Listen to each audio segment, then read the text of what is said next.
ex-friends. Bleeding Scream? What the heck? Summer Dawson has always been a bit out there, but this was too much. All I did was ask her why August was acting like he was mad at me or something. I figured she would know. All she said was, bleeding scream? And I don't even know what that means. It's so weird because one day, me and August were friends. And the next day, whoosh, he was hardly talking to me. And I haven't the slightest idea why. When I said to him, hey August, you mad at me or something? He shrugged and walked away. So I would take that as a definite yes. And since I know for a fact that I didn't do anything to him to be mad about, I figured Summer could tell me what's up. But all I got from her was bleeding scream. Yeah, big help. Thanks, Summer. You know, I've got plenty of other friends in school. So if August wants to officially be my ex-friend, then fine. That is okay by me. See if I care. I started ignoring him like he's ignoring me in school now. This is actually kind of hard since we sit next to each other in practically every class. Other kids have noticed and have started asking if me and August have had a fight. Nobody asks August what's going on. Hardly anyone ever talks to him anyway. I mean, the only person he hangs out with other than me is Summer. Sometimes he hangs out with Reed Kingsley a little bit, and the two Maxes got him playing Dungeons and Dragons a couple of times at recess. Charlotte, for all her goody two-shoeing, doesn't ever do more than nod hello when she's passing him in the hallway. And I don't know if everyone's still playing the Plague behind his back, because no one ever really told me about it directly, but my point is that it's not like he has a whole lot of other friends he could be hanging out with instead of me. If he wants to diss me, he's the one who loses, not me. So this is how things are between us now. We only talk to each other about school stuff if we absolutely have to. Like, I'll say, what did Ruben say the homework was? And he'll answer. Or he'll be like, can I use your pencil sharpener? And I'll get my sharpener out of my pencil case for him. But as soon as the bell rings, we go our separate ways. Why this is good is because I get to hang out with a lot more kids now. Before, when I was hanging out with August all the time, kids weren't hanging out with me because they'd have to hang out with him. Or they would keep things from me, like the whole thing about the Plague. I think I was the only one who wasn't in on it, except for Summer and maybe the D&D crowd. And the truth is, though nobody's that obvious about it, nobody wants to hang out with him. Everyone's way too hung up on being in the popular group, and he's just as far from the popular group as you can get. But now, I can hang out with anyone I want. If I wanted to be in the popular group, I could totally be in the popular group. Why this is bad is because, well, A, I don't actually enjoy hanging out with the popular group that much, and B, I actually liked hanging out with August. So this is kind of messed up. And it's all August's fault. Snow. The first snow of winter hit right before Thanksgiving break. School was closed, so we got an extra day of vacation. I was glad about that because I was so bummed about this whole August thing, and I just wanted some time to chill without having to see him every day. Also, waking up to a snow day is just about my favorite thing in the world. I love that feeling when you first open your eyes in the morning and you don't even know why everything seems different than usual. Then it hits you. Everything is quiet. No cars honking. No buses going down the street. Then you run over to the window and outside everything is covered in white. The sidewalks, the trees, the cars on the street, your window panes. And when that happens on a school day and you find out your school is closed, well, I don't care how old I get. I'm always going to think that's the best feeling in the world. And I'm never going to be one of those grown-ups that use an umbrella when it's snowing. Ever. Dad's school was closed too, so he took me and Jamie sledding down Skeleton Hill in the park. They say a little kid broke his neck while sledding down that hill a few years ago, but I don't know if this is actually true or just one of those legends. On the way home, I spotted this banged-up wooden sled kind of propped up against the old Indian rock monument. Dad said to leave it. It was just garbage, but something told me it would make the greatest sled ever. So, Dad let me drag it home, and I spent the rest of the day fixing it up. I superglued the broken slats together and wrapped some heavy-duty white duct tape around them for extra strength. Then, I spray painted the whole thing white with the paint I had gotten for the alabaster sphinx I was making for the Egyptian Museum project. When it was all dry, I painted lightning in gold letters on the middle piece of wood, and I made a little lightning bolt symbol above the letters. It looked pretty professional, I have to say. Dad was like, "Wow, Jackie, you were right about the sled."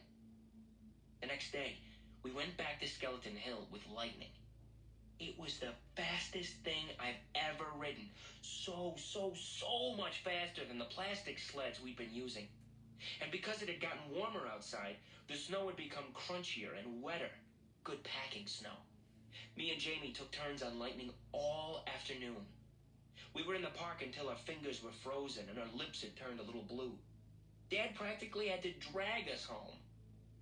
By the end of the weekend, the snow had started turning gray and yellow, and then a rainstorm turned most of the snow to slush. When we got back to school on Monday, there was no snow left. It was rainy and yucky the first day back from vacation. A slushy day. That's how I was feeling inside, too. I nodded hey to August the first time I saw him. We were in front of the lockers. He nodded hey back. I wanted to tell him about lightning, but I didn't. Fortune favors the bold. Mr. Brown's December precept was, "Fortune favors the bold." We were all supposed to write a paragraph about some time in our lives when we did something very brave and how, because of it, something good happened to us. I thought about this a lot, to be truthful. I have to say that I think the bravest thing I ever did was become friends with August. But I couldn't write about that, of course. I was afraid we'd have to read these out loud, or Mr. Brown would put them up on the bulletin board like he does sometimes. So instead, I wrote this lame thing about how I used to be afraid of the ocean when I was little. It was dumb, but I couldn't think of anything else. I wonder what August wrote about. He probably had a lot of things to choose from. Private school. My parents are not rich. I say this because people sometimes think that everyone who goes to private school is rich, but that isn't true with us. Dad's a teacher and Mom's a social worker, which means they don't have those kinds of jobs where people make gazillions of dollars. We used to have a car, but we sold it when Jamie started kindergarten at Beecher Prep. We don't live in a big townhouse or in one of those dormant buildings along the park. We live on the top floor of a 5-story walk-up we rent from an old lady named Doña Petra, all the way on the other side of Broadway. That's code for the section of North River Heights where people don't want to park their cars. Me and Jamie share a room. I overhear my parents talking about things like, "Can we do without an air conditioner for one more year?" Or, "Maybe I can work 2 jobs this summer." So, today at recess, I was hanging out with Julian and Henry and Miles. Julian, who everyone knows is rich, was like, "I hate that I have to go back to Paris this Christmas. It's so boring." "Dude, but it's like Paris," I said, like an idiot. "Believe me, it's so boring," he said. "My grandmother lives in this house in the middle of nowhere. It's like an hour away from Paris in this tiny village. I swear to God, nothing happens there. I mean, it's like, oh wow, there's another fly on the wall. Look, there's a new dog sleeping on the sidewalk. Yippee!" I laughed. Sometimes Julian could be very funny. Though my parents are talking about throwing a big party this year instead of going to Paris. I hope so. "What are you doing over break?" said Julian. "Just hanging out," I said. "You're so lucky," he said. "I hope it snows again," I answered. I got this new sled that is so amazing. I was about to tell them about lightning, but Miles started talking first. I got a new sled too, he said. My dad got it from Hammaker Schlemmer. It's so state-of-the-art. How can a sled be state-of-the-art? Said Julian. It was like $800 or something. Whoa. We should all go sledding and have a race down Skeleton Hill, I said. That hill is so lame, answered Julian. Are you kidding? I said. Some kid broke his neck there. That's why it's called Skeleton Hill. Julian narrowed his eyes and looked at me like I was the biggest moron in the world.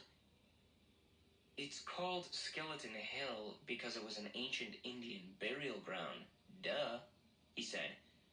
Anyway, it should be called Garbage Hill now. It's so freaking junky. Last time I was there, it was so gross. Like, with soda cans and broken bottles and stuff. He shook his head. I left my old sled there, said Miles. It was the crappiest piece of junk, and someone took it, too. Maybe a hobo wanted to go sledding, laughed Julian. Where did you leave it? I said. By the big rock at the bottom of the hill, and I went back the next day, and it was gone. I couldn't believe somebody actually took it. Here's what we can do, said Julian. Next time it snows, my dad could drive us all up to this golf course in Westchester that makes Skeleton Hill look like nothing. Hey, Jack, where are you going? I had started to walk away. I've got to get a book out of my locker, I lied. I just wanted to get away from them fast. I didn't want anyone to know that I was the hobo who had taken the sled. In science. I'm not the greatest student in the world. I know some kids actually like school, but I honestly can't say I do. I like some parts of school, like PE and computer class, and lunch and recess, but all in all, I'd be fine without school. And the thing I hate the most about school is all the homework we get. It's not enough that we have to sit through class after class and try to stay awake while I fill our heads with all this stuff we will probably never need to know, like how to figure out the surface area of a cube or what the difference is between kinetic and potential energy. I'm like, who cares? I've never ever heard my parents say the word kinetic in my entire life. I hate science the most out of all my classes. We get so much work, it's not even funny. And the teacher, Miss Rubin, is so strict about everything. Even the way we write our headings on the top of our papers. I once got 2 points off a homework assignment because I didn't put the date on top. Crazy stuff. When me and August were still friends, I was doing okay in science because August sat next to me and always let me copy his notes. August has the neatest handwriting of anybody I've ever seen who's a boy. Even his script is neat. Up and down perfectly with really small, round, loopy letters. But now that we're ex-friends, it's bad because I can't ask him to let me copy his notes anymore. So, I was kind of scrambling today, trying to take notes about what Miss Rubin was saying. My handwriting is awful. When all of a sudden she started talking about the 5th grade science fair project. How we all had to choose a science project to work on. While she was saying this, I was thinking, we just finished the freaking Egypt project. Now we have to start a whole new thing? And then in my head, I was going, oh no! Like that kid in Home Alone with his mouth hanging open and his hands on his face. That was the face I was making on the inside. And then I thought of those pictures of melting ghost faces I've seen somewhere, where the mouths are open wide and they're screaming. Then all of a sudden, this picture flew into my head. This memory. And I knew what Summer had meant by bleeding scream. It's so weird how it all just came to me in this flash. Someone in homeroom had dressed up in a bleeding scream costume on Halloween. I remember seeing him a few desks away from me. And then I remember not seeing him again. Oh, man. It was August. All of this hit me in science class while the teacher was talking. Oh, man. I've been talking to Julian about August. Oh, man. Now I understood. I was so mean. I don't even know why. I'm not even sure what I said, but it was bad. It was only a minute or two. It's just that I knew Julian and everybody thought I was so weird for hanging out with August all the time, and I felt stupid. And I don't know why I said that stuff. I just was going along. I was stupid. I am stupid. God. He was supposed to come as Boba Fett. I would never have said that stuff in front of Boba Fett. But that was him. That bleeding scream sitting at the desk looking over at us. The long white mask with the fake squirting blood. The mouth open wide like the ghoul was crying. That was him. I felt like I was gonna puke. Partners. I didn't hear a word of what Miss Rubin was saying after that. Blah, blah, blah, science fair project, blah, blah, blah, partners, blah, blah. It was like the way grown-ups talk in Charlie Brown movies, like someone talking underwater. Wah, wah, wah, wah, wah, wah. Then all of a sudden, Miss Rubin started pointing at kids around the class. Reed and Tristan, Maya and Max, Charlotte and Jimena, August and Jack. She pointed to us when she said this. Miles and Amos, Julian and Henry, Savannah and... I didn't hear the rest. Huh? I said. The bell rang. So, don't forget to get together with your partners to choose a project from the list, guys, said Ms. Rubin as everyone started taking off.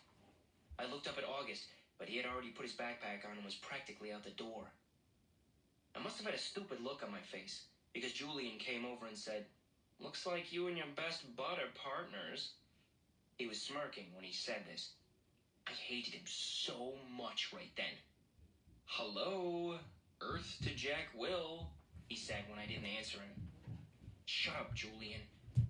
I was putting my loose-leaf binder away in my backpack and just wanted him away from me. You must be so bummed you got stuck with him, he said. You should tell Miss Rubin you want to switch partners. I bet she'd let you. No, she wouldn't, I said. Ask her. No, I don't want to. Miss Rubin?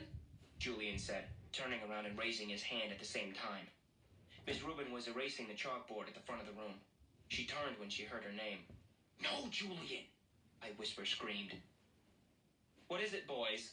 She said impatiently. Could we switch partners if we wanted to? Said Julian, looking very innocent. Me and Jack had this science fair project idea we wanted to work on together. Well, I guess we could arrange that, she started to say. No, it's okay, Miss Rubin, I said quickly, heading out the door. Bye. Julian ran after me. Why'd you do that? He said, catching up to me at the stairs. We could have been partners. You don't have to be friends with that freak if you don't want to be, you know. And that's when I punched him. Right in the mouth. Detention. Some things you just can't explain. You don't even try. You don't know where to start. All your sentences would jumble up like a giant knot if you open your mouth. Any words you used would come out wrong. Jack, this is very, very serious, Mr. Tushman was saying. I was in his office, sitting on a chair across from his desk and looking at this picture of a pumpkin on the wall behind him. Kids get expelled for this kind of thing, Jack. I know you're a good kid, and I don't want that to happen. But you have to explain yourself. This is so not like you, Jack, said Mom. She had come from work as soon as they had called her. I could tell she was going back and forth between being really mad and really surprised. I thought you and Julian were friends, said Mr. Tushman. We're not friends, I said. My arms were crossed in front of me. But to punch someone in the mouth, Jack? Said Mom, raising her voice. I mean, what were you thinking? She looked at Mr. Tushman. Honestly, he's never hit anyone before. He's just not like that. Julian's mouth was bleeding, Jack, said Mr. Tushman. You knocked out a tooth. Did you know that? It was just a baby tooth, I said. Jack, said Mom, shaking her head. That's what Nurse Molly said. You're missing the point, Mom yelled. I just want to know why, said Mr. Tushman, raising his shoulders. It'll just make everything worse, I sighed. Just tell me, Jack. I shrugged, but I didn't say anything. I just couldn't. If I told him that Julian had called August a freak, then he'd go talk to Julian about it. Then Julian would tell him how I had badmouthed August too, and everybody would find out about it. Jack, said Mom. I started to cry. I'm sorry. Mr. Tushman raised his eyebrows and nodded, but he didn't say anything. Instead, he kind of blew into his hands like you do when your hands are cold. Jack, he said, I don't really know what to say here. I mean, you punched a kid. We have rules about that kind of thing, you know. Automatic expulsion. And you're not even trying to explain yourself. I was crying a lot by now, and the second Mom put her arms around me, I started to bawl. Let's, said Mr. Tushman, taking his glasses off to clean them. Let's do this, Jack. We're out for winter break as of next week anyway. How about you stay home for the rest of this week, and then after winter break, you'll come back and everything will be fresh and brand new. Clean slate, so to speak. Am I being suspended? I sniffled. Well, he said, shrugging. Technically, yes. But it's only for a couple of days. And I'll tell you what. While you're at home, you take the time to think about what's happened. And if you want to write me a letter explaining what happened, and a letter to Julian apologizing, then we won't even put any of this in your permanent record, okay? You go home and talk about it with your mom and dad. And maybe in the morning, you'll figure it all out a bit more. That sounds like a good plan, Mr. Tushman, said Mom, nodding. Thank you. Everything is going to be okay, said Mr. Tushman, walking over to the door, which was closed. I know you're a nice kid, Jack, and I know that sometimes even nice kids do dumb things, right? He opened the door. Thank you for being so understanding, said Mom, shaking his hand at the door. No problem. He leaned over and told her something quietly that I couldn't hear. I know. Thank you, said Mom, nodding. So, kiddo, he said to me, putting his hands on my shoulders. Think about what you've done, okay? And have a great holiday. Happy Hanukkah, Merry Christmas, Happy Kwanzaa. I wiped my nose with my sleeve and started walking out the door. Say thank you to Mr. Tushman, said Mom, tapping my shoulder. I stopped and turned around, but I couldn't look at him. Thank you, Mr. Tushman, I said. Bye, Jack, he answered. Then I walked out the door. Season's greetings. Weirdly enough, when we got back home and Mom brought in the mail, there were holiday cards from both Julian's family and August's family. Julian's holiday card was a picture of Julian wearing a tie, looking like he was about to go to the opera or something. August's holiday card was of a cute old dog wearing reindeer antlers, a red nose, and red booties. There was a cartoon bubble above the dog's head that read, Ho, ho, ho. On the inside of the card, it read, To the Will family, peace on earth, love, Nate, Isabel, Olivia, August, and Daisy. Cute card, huh? I said to Mom, who had hardly said a word to me all the way home. I think she honestly just didn't know what to say. That must be their dog, I said. Do you want to tell me what's going on inside your head, Jack? She answered me seriously. I bet you they put a picture of their dog on the card every year, I said. She took the card from my hands and looked at the picture carefully. Then she raised her eyebrows and her shoulders and gave me back the card. We're very lucky, Jack. There's so much we take for granted. I know, I said. I knew what she was talking about without her having to say it. I heard that Julian's mom actually photoshopped August's face out of the class picture when she got it. She gave a copy to a couple of the other moms. That's just awful, said Mom. People are just... They're not always so great. I know. Is that why you hit Julian? No. And then I told her why I punched Julian. And I told her that August was my ex-friend now. And I told her about Halloween. Letters